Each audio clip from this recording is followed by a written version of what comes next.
Bonjour et bienvenue sur Capital Academy. Aujourd'hui, le 26 septembre 2017, nous allons nous intéresser au titre de la BVMT, le titre SOPAT. Nous allons nous intéresser particulièrement au fait pourquoi le titre est reparti à la baisse. Donc, nous avons vu précédemment en fait que le titre SOPAT ici, dans un graphique journalier, a formé ce qu'on appelle un canal descendant, comme vous voyez ici. Il a atteint en fait le haut du canal ici qui est une résistance assez élevée le 22 septembre 2017, c'est-à-dire vendredi dernier, et puis est reparti à la baisse. Donc nous allons essayer de comprendre pourquoi il est reparti à la baisse. Premièrement, la première chose qu'on peut se dire ici, c'est qu'il a atteint le haut du canal, donc qui est une résistance assez forte. Vous voyez, il a été touché une fois, deux fois, trois fois, quatre fois. C'est la cinquième fois qu'il essaye de casser, il ne réussit pas. Donc, c'est une résistance qui est confirmée et qui est assez forte, d'une part. D'autre part, on se retrouve dans une zone de résistance assez forte, ici une résistance horizontale qui est représentée par la ligne la valeur, en fait, le niveau psychologique des 1 dinar qui n'a pas été atteint. Il a atteint le maximum, il a ouvert la session vendredi à 970 millim, c'est-à-dire à 30 millim du dinar, ce qu'on appelle la zone ici. Vous voyez, c'est une zone de résistance qui peut aller de 1 dinar 30 à 970. On appelle ça une zone de résistance. Ceci est vrai d'une part. D'autre part, si on s'intéresse, en fait, je vais vous dessiner ici ce qu'on appelle la fourche d'Andrews. Alors, je vous mettrai ici, excusez-moi. Oh là là. Donc ici, la fourche d'Andrews, ici, qui a été dessinée. Vous voyez ici qu'on est dans la limite, c'est-à-dire dans la limite supérieure, pas l'extrême limite, mais la limite de la fourche d'Andrews, qui est le niveau de Fibonacci à 61,8 ici, qui est représenté en vert, qui a essayé de le casser à plusieurs reprises, mais vous voyez, cassure non confirmée. Ici, ça a représenté aussi une résistance.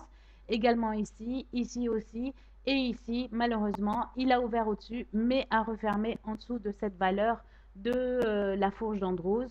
Donc, nous nous retrouvons aussi avec une autre résistance. Le fait que nous ayons ces trois résistances, c'est-à-dire le canal d'une part, la résistance des 1 dinar d'autre part, ensuite la fourche d'Andrews, c'est une résistance assez forte et on se retrouve vraiment dans le, pas l'impossibilité, mais ce sera difficile pour le titre de casser ceci à la hausse. Alors ceci, c'est pour la figure en elle-même. Maintenant, si on s'intéresse aux bandes de Bollinger, en regardant un petit peu ce qui se passe avec les bandes de Bollinger, on voit bien qu'elle a cassé à la hausse, on pense qu'elle va réussir, mais le fait d'avoir cette bougie rouge, ainsi que cette bougie baissière, ainsi que ces des deux autres bougies qui rentrent en fait dans les bandes de Bollinger à la baisse, qui vont tester en fait, si on regarde d'assez près, je vais vous faire un petit zoom ici, si on regarde d'assez près, vous allez voir qu'elles vont retester la ligne médiane de la ligne de Bollinger qui va devenir un support très fort, ainsi que la moyenne mobile 20 de la bande de Bollinger, en fait de la fourche d'Andrews, pardon, et de la bande de Bollinger, qui va représenter en fait le valeur des 0,850 millim dans la zone des 850-840 millim.